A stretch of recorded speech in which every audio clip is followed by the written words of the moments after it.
సాయంత్రం అయ్యింది.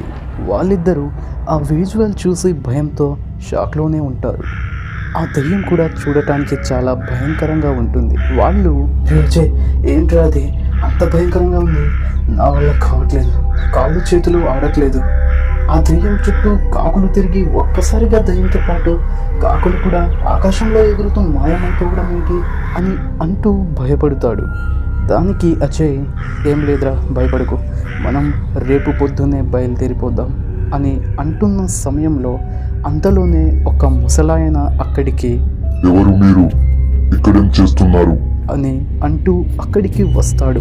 తను చాలా భయంకరంగా జుట్టు మొత్తం మునిలాగా విరబూసుకొని అఘోరలాగా ఉంటాడు. తనని చూసి అశోక్ ఇంకా భయపడిపోతాడు. రే ఎవరా ఆయన అలా ఉన్నాడు అని చెప్పినప్పుడు అతను నా పేరు దుర్గయ్య, మీరు ఎవరు, ఎందుకు వచ్చారు అని అనగానే అజయ్ ఇలా అంటాడు. తాత నా పేరు అజయ్, నేను అనిరుద్ కొడుకుని. మా నాన్న చనిపోయిన తర్వాత ఈ ఊరికి శని పట్టిందని ప్రతి అమావాస్యకు ఒకరు చనిపోవడం వల్ల ఈ ఊరిని వదిలి వెళ్ళిపోయాము అని అనగానే ఓ అనిల్ కొడుకువా, అయితే నీకు విషయం తెలియాల్సిందే. దానికి ఆత్రంగా అజయ్ ఏమిటది తాత చెప్పండి అని అడుగుతాడు. అప్పుడు తను ఈ ఊరిలో మీ నాన్న చనిపోయిన మొదటి అమావాస్యకి ఒక మంత్రగత్తె కరెక్ట్ సమయంలో మన ఊరిలో వచ్చింది.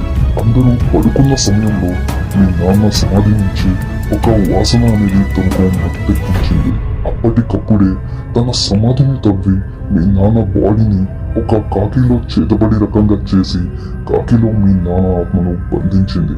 అలా కాకులలో ప్రతి అమావాస్యకు సరిగ్గా మీ నాన్న చనిపోయిన స్థలంలోనే కొంత దూరంలోనే మనుషులను చంపేసి వాళ్ళ ఆత్మలను ప్రతి కాకిలో ఒక్కొక్క ఆత్మను బంధించి శవాలను మాయం చేసింది. అందుకే ఈ ఊరిలో ప్రతి అమావాస్యకు మనుషులు చనిపోయేవారు.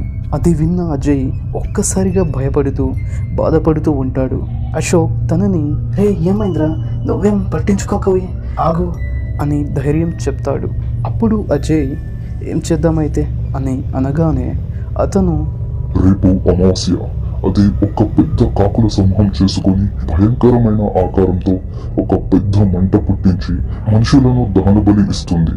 అదే చివరిది కాబట్టి దాన్ని ఆపేస్తే ఆ మంటలో నుంచి ఒక పెద్ద ఆకారం తన మంత్రం పాడైందని ఆ ఆకారం తనను బలి తీసుకుంటాడు అని చెప్పినప్పుడు సరే అని చెప్పి వెళ్ళిపోతారు ఇద్దరు.